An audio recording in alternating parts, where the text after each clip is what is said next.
You are listening to URN, You Are Enough, a safe space for everyone.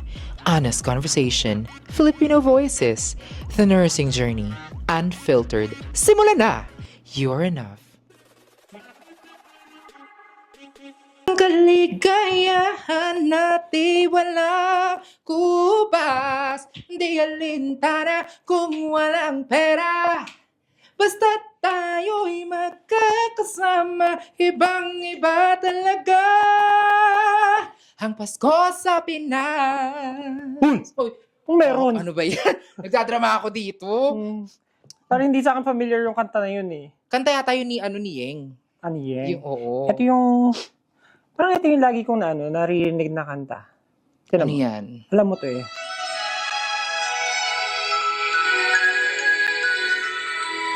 Why do birds... Sira. Alam mo to, kantahin mo to. Tama mo.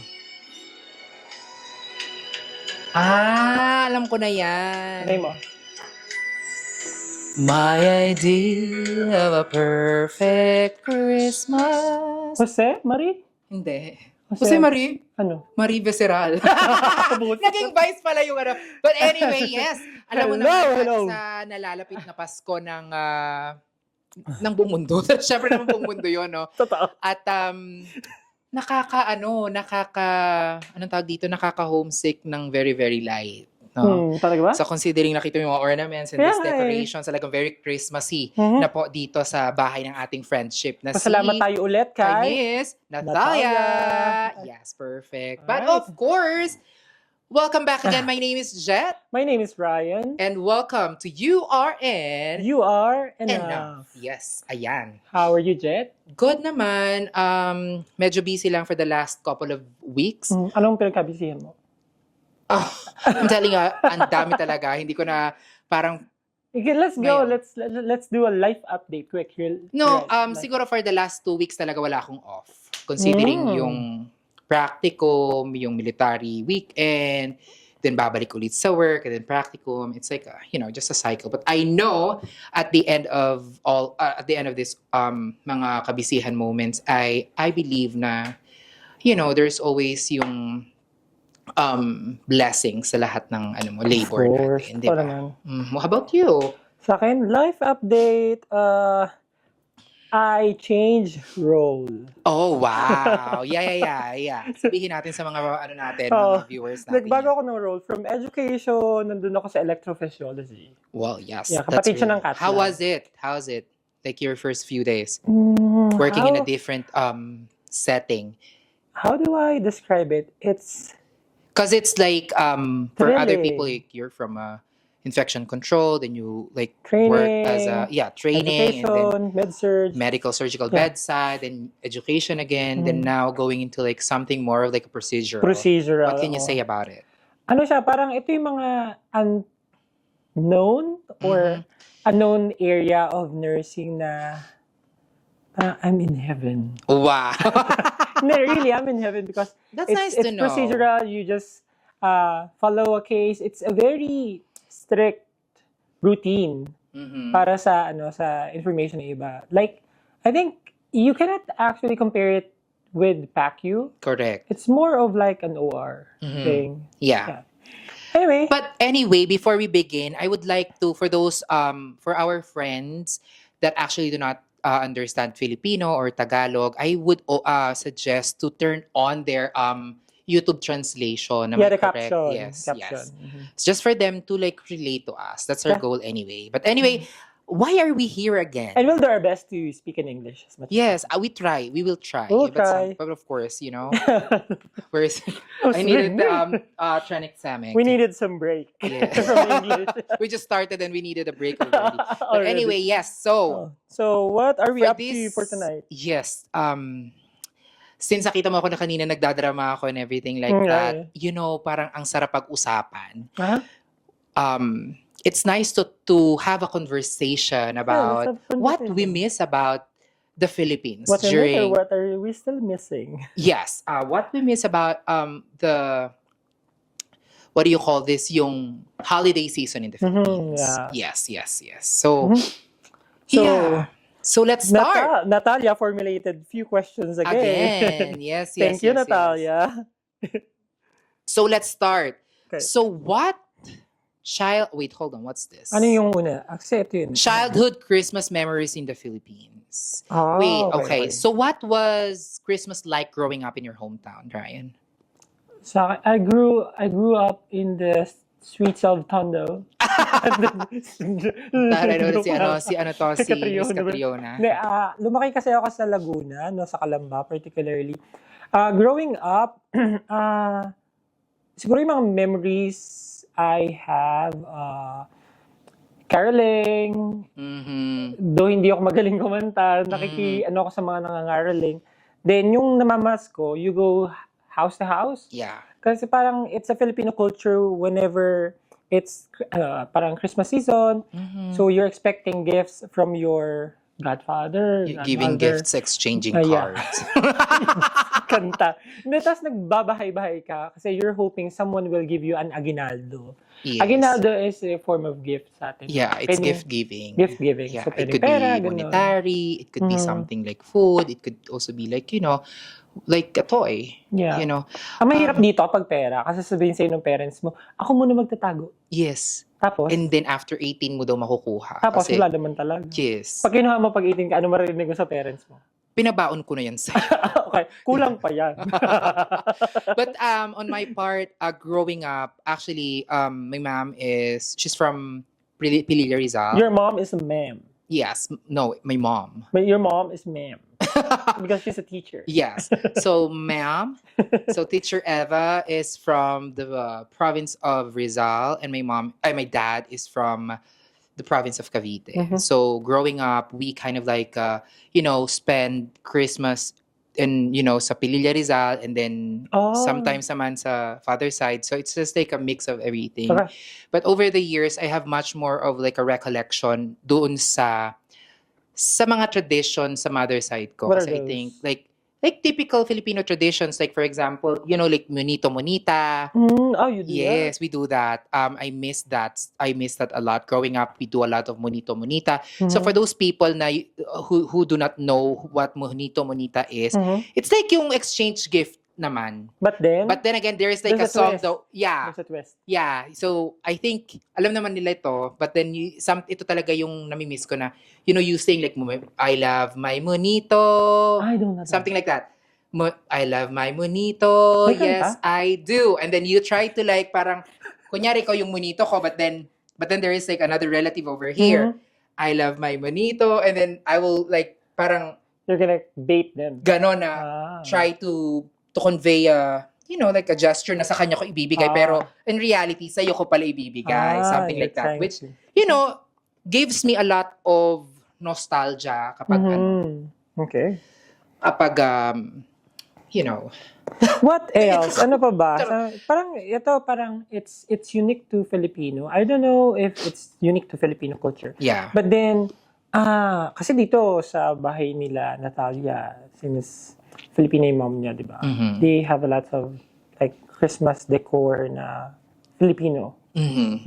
yung atake. Pero siguro, what I miss is yung parol.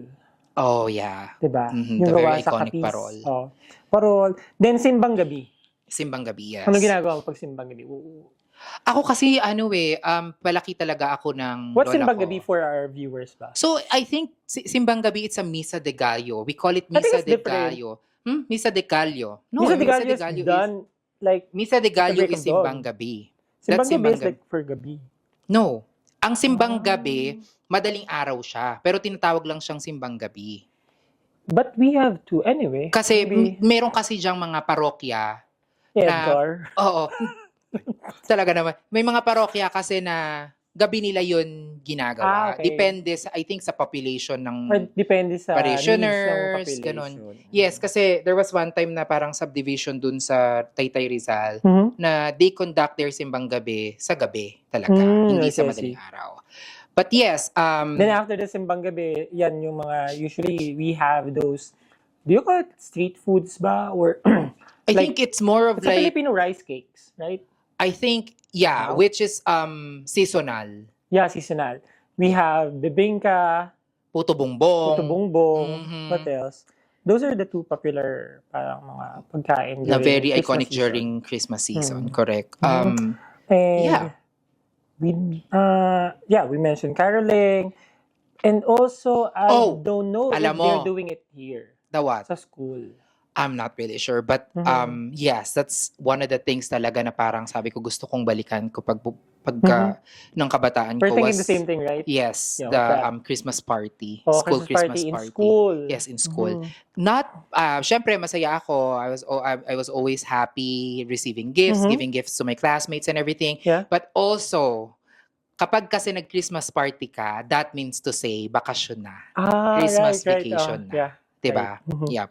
And I think it kind of played out differently sa'yo kasi nga your mom is a teacher. Yes. So, anong mga leverage mo bilang anak ng teacher? Well, kasi minsan, pagka anak ka ng teacher, no, so after you attended kasi sometimes kasi ibang yung school ko nung elementary, lalo nung hanggang grade 4 ako. So after attending our own Christmas party, or sometimes it's a different date from my mom's Christmas party and our Christmas party sa school.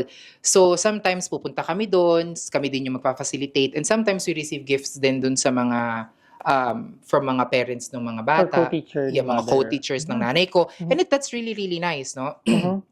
And ano mo yung next natin? Kasi we have guide questions from Natalia. Yes, again. Yun, What we miss what we miss the most? now that we are in the United States. Teka lang. Napkin. Tissue.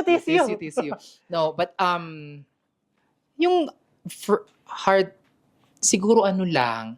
Kasi di ba nung pag Pasko sa Pilipinas, malamig din naman. Pero hindi sobrang lamig. Hindi katulad sobrang dito na tagos sa lamig. buto. Na parang dito talaga parang nakakaiyak talaga yung lamig niya. Parang hindi siya nakakaiyak dahil malapdi sa balat. But then again, it makes me emotional kapag lalo ngayon, naglalakad ka sa daan, tapos nakikita mo yung mga Christmas lights na, pero not as much as meron sa Pilipinas. May mga paunti-unting mga Christmas lights lang, di ba ganon? So yun, parang yun talaga yung nag-ano sa akin pag naglalakad ka, tapos sobrang lamig, tapos pag uwi mo sa bahay or sa apartment mo, wala naman dun yung family mo. So, paano yung pagulan niya? Parang nagsisure na pabaliktad.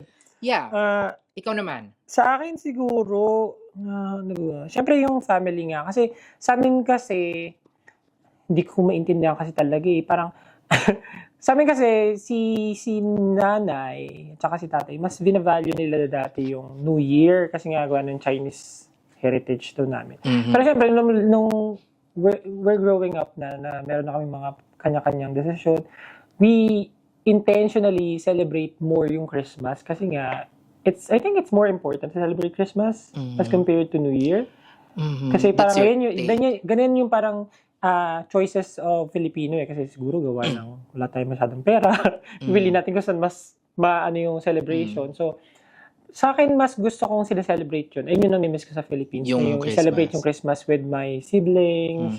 And lalo na yung maliliit naming mga pumpkins or pamangkin. We call them sometimes na pumpkin.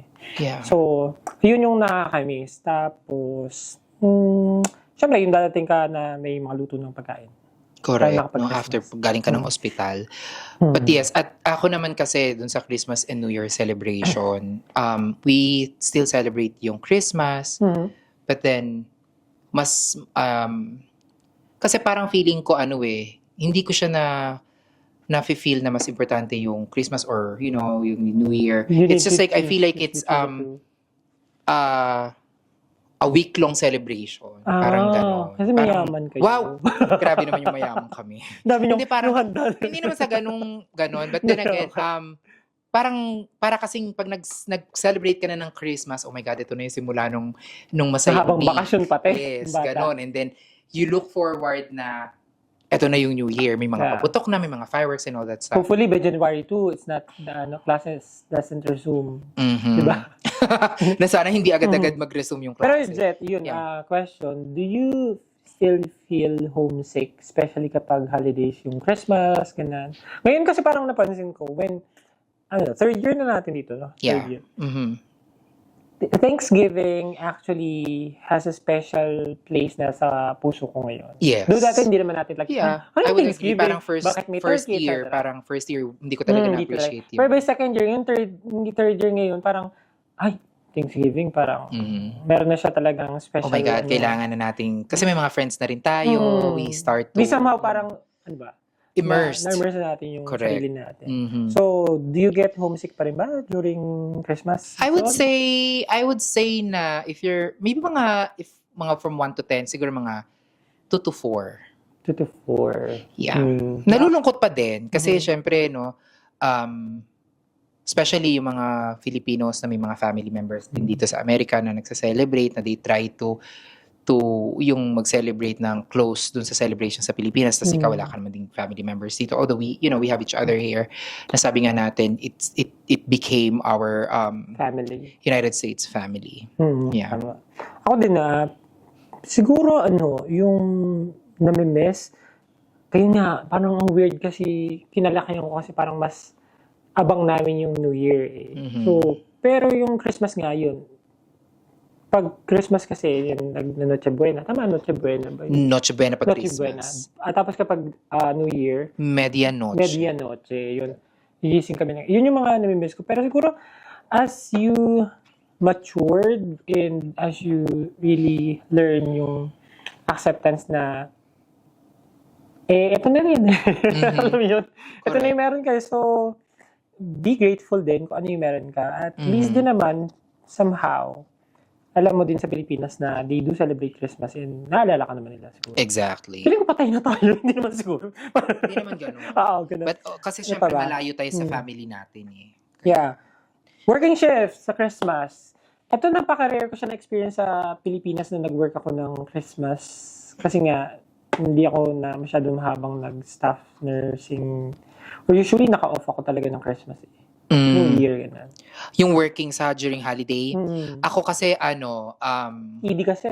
Yeah, so most of the time, since I started working as a nurse, I think most of the time I work during Christmas Eve. Yeah. Okay. So, yeah. ano pa bang Hindi, din, madagdag ko lang dito yung yung difference kasi pag lumabas, pag ganito kasing season sa Amerika, ay sa Pilipinas, very chaotic na yan. A lot of people are shopping. Yes, a lot of people are selling fruits. A lot of people are selling different items. You know, yung mga ganyan. And kahit dati kasi sa simbahan mo lang makikita yung puto bongbong eh. Ngayon, kahit sa ang corner na may mga puto bongbong na bibingkain o shoe market meron ng puto right. bongbong. Yeah. So, yun nga yung napansin ko, hindi ganun ka busy yung shopping malls dito compared and they close very early especially during the holidays. Pero sa Philippines nag-extend pa nga sila eh. Yes. Diba? You remember gusto pa nilang tapos magtinda. magtataka tayo, mahirap ba sila?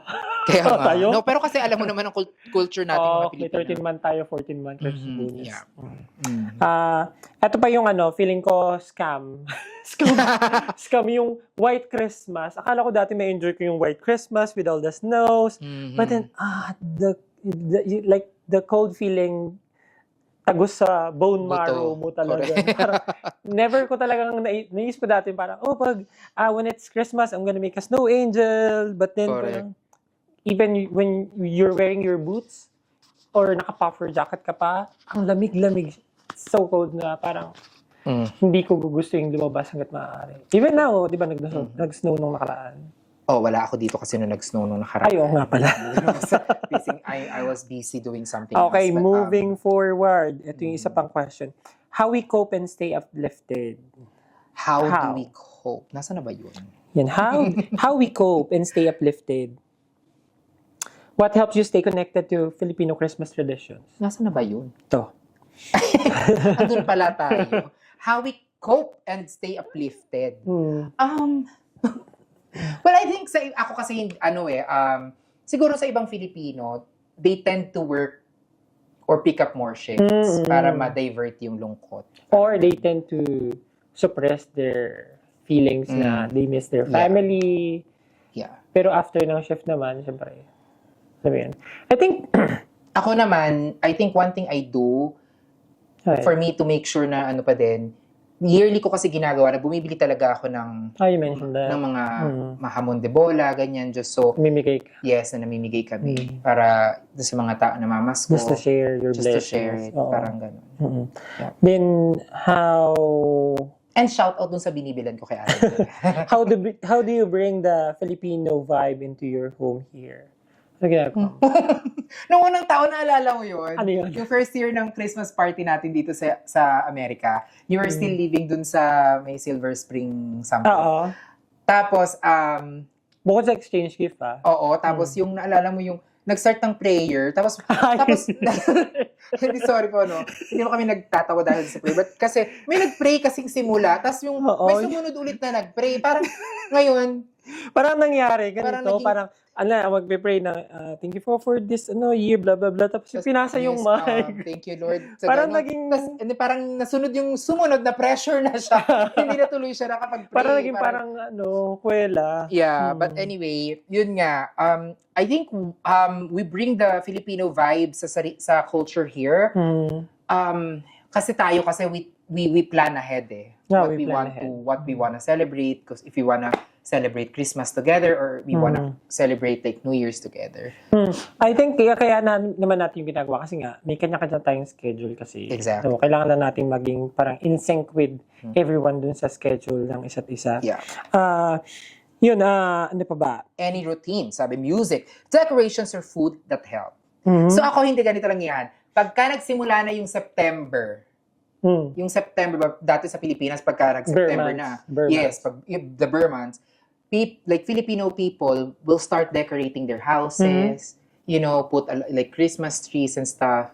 And then habang dumarating yung Pasko. But ako kasi, ever since nag-ano pa ako sa Singapore, habang lumalapit tayo sa Pasko, doon lagi ako nagpapatugtog no, alam mo yung ABS-CBN station ID. Kaya kinakanta mo siya kanina. Yes. No, actually, hindi siya ABS-CBN station ID. Hindi ba? Kanta tayo ni Yeng eh.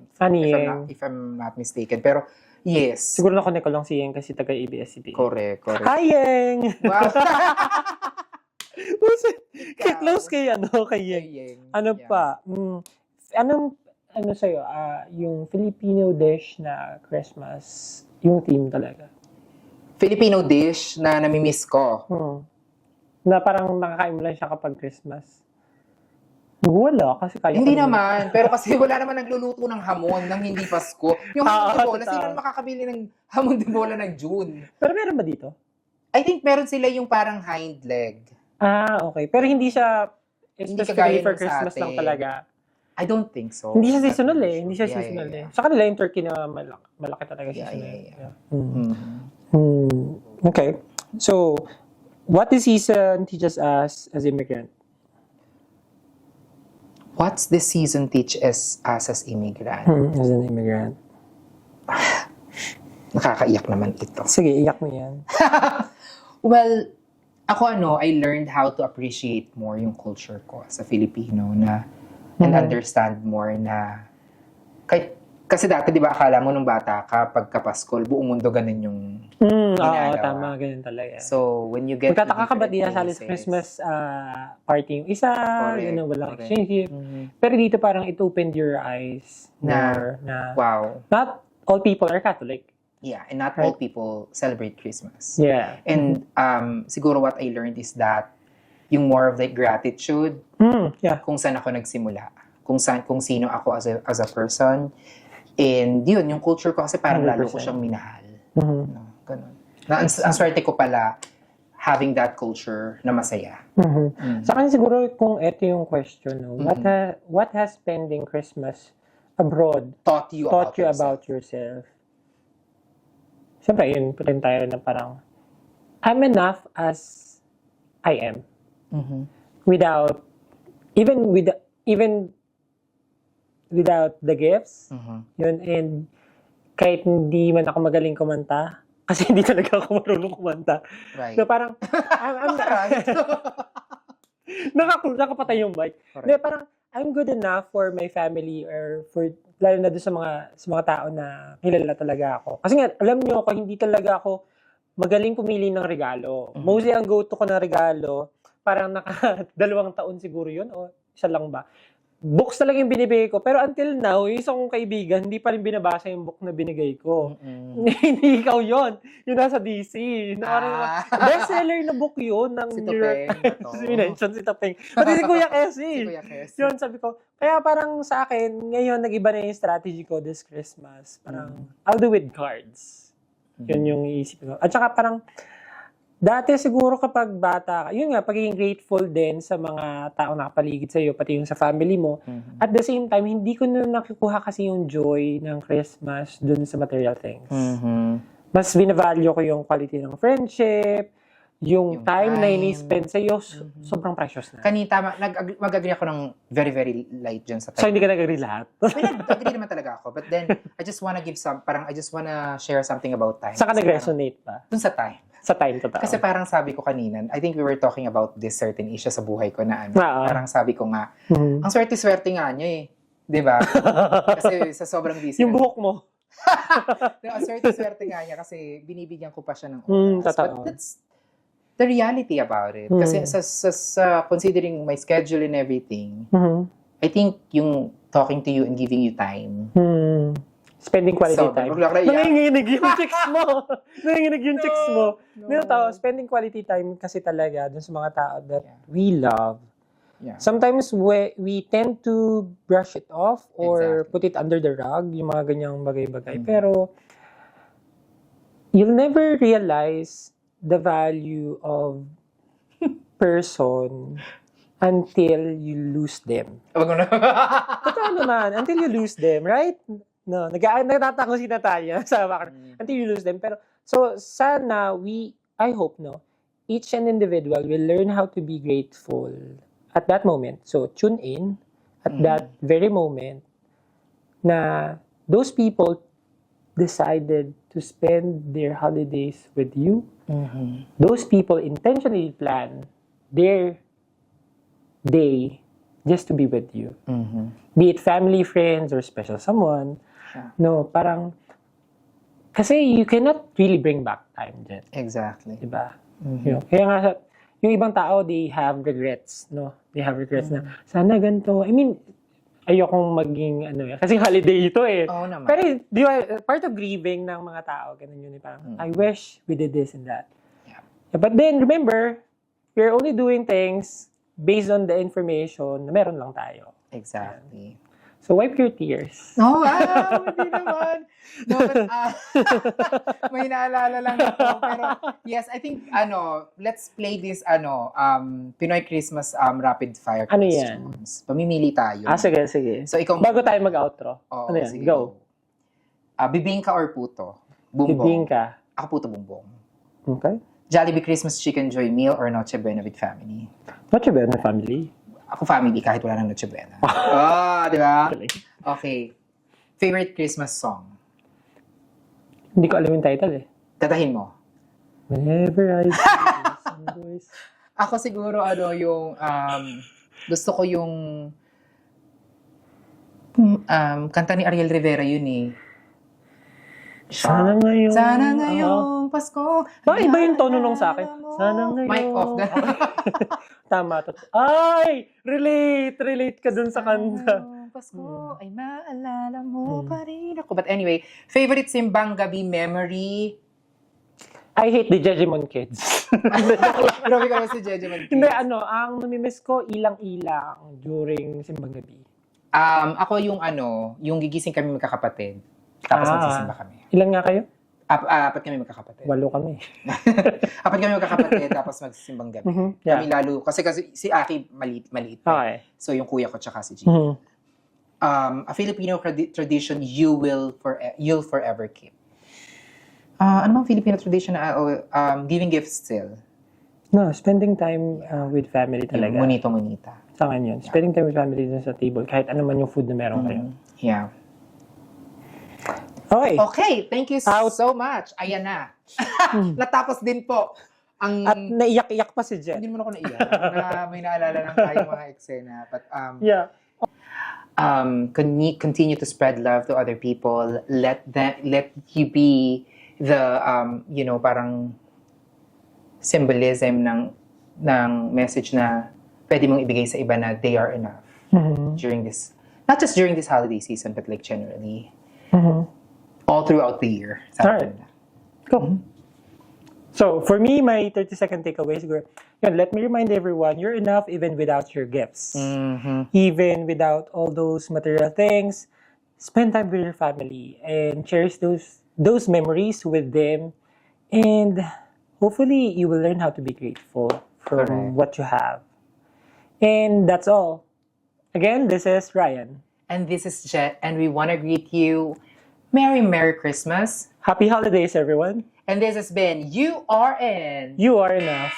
Woo! That's it for today's episode. You've been listening to URN. Keep growing, keep learning, and keep showing up. You are enough. Till next time.